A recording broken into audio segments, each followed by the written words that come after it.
Bonsoir à tous, merci d'être venus ce soir.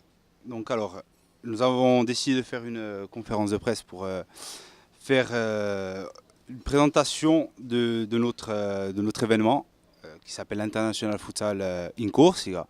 Donc je remercie Didier Grassi à mes côtés d'être présent avec nous, Jean-Charles Hôtel à ma droite et nos deux recrues qu'on va présenter là en quelques mots. Alors, on va commencer par notre premier recrue qui est Juan Lou, âgé de 24 ans. Il a joué dans différents clubs de première et deuxième division en Espagne.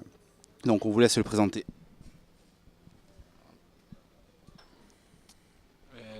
Buenas tardes, me llamo Juan Luis, vengo de España, he jugado en la segunda división española y en la primera división española. Actualmente mi último equipo era el Valdepeñas Fútbol Sala.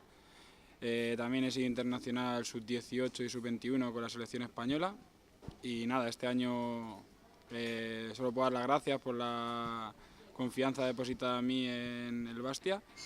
Y nada, espero hacer muchos méritos en este equipo y poder intentar llegar a lo más alto con él. Bonsoir, mon nom c'est Juan Luis. Je joue à l'Espagne, la première division et la deuxième division. Le club derrière à Bastiarlo c'est Valdepeñas, en deuxième division. Je joue avec l'équipe d'Espagne, non sais comment ça s'appelle, moins 20 ans et moins 18 ans. Et je voulais que l'année c'est très bien avec Bastiarlo. Et non sais comment ça dit. Faire la bonne saison et merci à vous pour la confiance dépositée en Juan. Alors, on va présenter donc la deuxième recrue, donc c'est Malaka, donc son surnom, il va se présenter lui aussi. Hola, buenas tardes. Mi nombre es José Manuel Castro, Malaca. Vengo de Jumilla Bodegas Carchero de Primera División, de Fútbol Sala. Y nada, quiero agradecer al club la confianza depositada en mí para poder estar lo más arriba posible este año. Objetivo que podía ser, ojalá quedemos primero y ganemos la Copa de Córcega. Bonsoir, mon nom c'est José Manuel Malaca. Merci à Bastiarlo pour la confiance dépositée en lui. Et l'objectif que dit, c'est gagner la Coupe de Corse et rester à la classifique en Ligue 1. Merci. Voilà, donc merci à Oscar pour nous avoir traduit tout ça. Donc bienvenue à vous, on espère faire une bonne saison. Donc vous allez nous apporter toute votre expérience avec la grinta qui nous fait habituellement les beaux jours chez nous. Donc voilà, donc maintenant donc on va passer à la suite. Donc on va rentrer de plein pied dans la compétition en elle-même. Donc c'est l'International Futsal in Corsica. Donc comme son nom l'indique, c'est une compétition donc internationale. C'est le club qui a souhaité la créer, la mettre en place. C'est la suite du Corsica Futsal Tour que nous avions organisé l'année dernière, donc en 2015, avec la participation de Paris Saint-Ouen. Donc c'était en quelque sorte une rencontre officielle d'avant-saison entre deux champions de France. Donc il y avait notre équipe Bastia Aglo, champion de France de D2, et Paris Saint-Ouen qui avait été champion de France de Ligue 1 en 2008 ou 2009, je n'ai plus le souvenir exact. Donc voilà, cette année nous avons souhaité passer à autre chose, franchir un palier supplémentaire pour donner la chance aux nombreux spectateurs qui viennent de plus en plus et qui essayent justement de découvrir cette discipline, de voir autre chose avec un niveau supérieur. Donc nous avions décidé donc, avec Thomas, Laura et Laurent donc, de mettre sur pied cette compétition-là en donnant un aspect international. Voilà, donc là on va parler donc, du programme en lui-même. Donc le programme c'est sur 2 jours, donc le vendredi 2 septembre à 19 h à Borgo, donc dans le nouveau complexe. Donc c'est une salle à 20 h, voilà, 19 h 20 h. Donc c'est une salle qui comporte entre 800 et 1000 places. Donc c'est un gros challenge pour nous, étant donné qu'on fait quand même entre 250 et 300 personnes chaque match de championnat. Donc l'événement fait que le fait de recevoir une équipe internationale ça attirera sûrement du monde supplémentaire. Donc maintenant, on espère que tout le monde jouera le jeu, que tout le monde viendra découvrir cette discipline pour remplir au maximum les travées de Borgo. Donc ça sera le premier jour. Donc ensuite, le lendemain, le samedi 3, nous jouerons donc chez nous dans notre fief à Pepito Ferretti, donc avec la deuxième partie. Et suivant les résultats de la première manche, donc la remise des prix qui suivra la rencontre. Donc voilà, on est très heureux également de finir la compétition chez nous à Pepito Ferretti. Donc voilà, on espère que ça va se dérouler au mieux comme ça avait été le cas l'année dernière. Au niveau du club, donc, le club en question, c'est un club suisse. Donc on n'avait pas encore évoqué le cas. Sur les réseaux sociaux, au niveau de la page officielle du club, donc on avait déjà peaufiné un peu tout ça. On avait mis en avant le fait que ce soit un club étranger, sans pour autant le dévoiler. Donc on attendait justement la conférence de presse. Donc le club, ça sera le club de futsal Silva Morges, donc de la région de Lausanne, qui est un club qui a été champion de Suisse cette année en Division 2, qui monte donc en première division suisse. Donc c'est un bon niveau. On a quand même espionné, on va dire, nos futurs adversaires sur Internet. Donc c'est même un très bon niveau pour un club promu en première division. Maintenant, on essaiera de faire au mieux. Donc ils ont recruté 2-3 joueurs portugais d'un bon niveau, dont un international colombien également. Donc on espère que cette compétition va nous permettre à nous de rentrer de plein pied dans le championnat de Ligue 1, avec l'objectif principal qui est le maintien en Ligue 1. Voilà. Donc je passe la main à Thomas pour présenter la suite. Écoutez, Jean-Charles a tout dit, donc il a présenté un peu l'international Futsal in Course. Donc on espère que ce soit une belle fête, on espère également attirer un maximum de personnes, faire découvrir un maximum de gens, surtout les plus jeunes, même les adultes, cette discipline, avec 2 matchs de niveau international, je dirais. Donc voilà, à savoir qu'entrée gratuite pour tout le monde. Donc on espère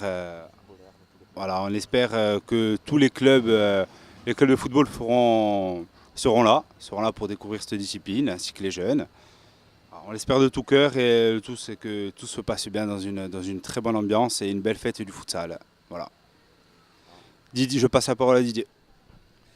Oui, merci. Juste pour marquer la présence de la ville de Bastia, dire que la ville de Bastia est fière de compter en son sein 2 clubs qui évoluent au plus haut niveau du football, que ce soit bien sûr le Sporting Club de Bastia en Ligue 1 de football à 11 et le Bastia Aglo en futsal.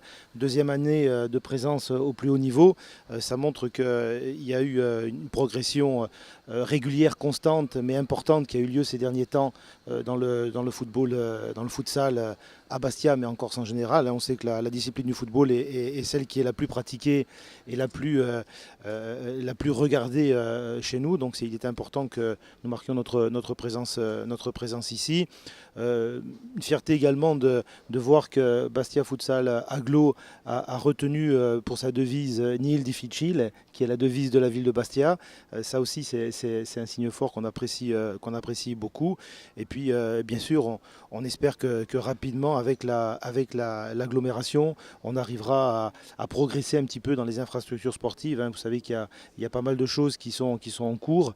Il y a déjà des petits travaux qui ont été faits du côté de Pepito Ferretti. Il y en a d'autres qui sont à faire pour que la salle soit complètement agréée pour ce niveau de compétition. Mais bon, je pense que les échos qui nous reviennent, les choses devraient se faire maintenant assez rapidement. Et puis bien sûr, c'est l'occasion pour nous de souhaiter bien un bon vent à cette équipe de Bastia Futsal pour ce tournoi de rentrée, mais surtout pour la saison qui vient.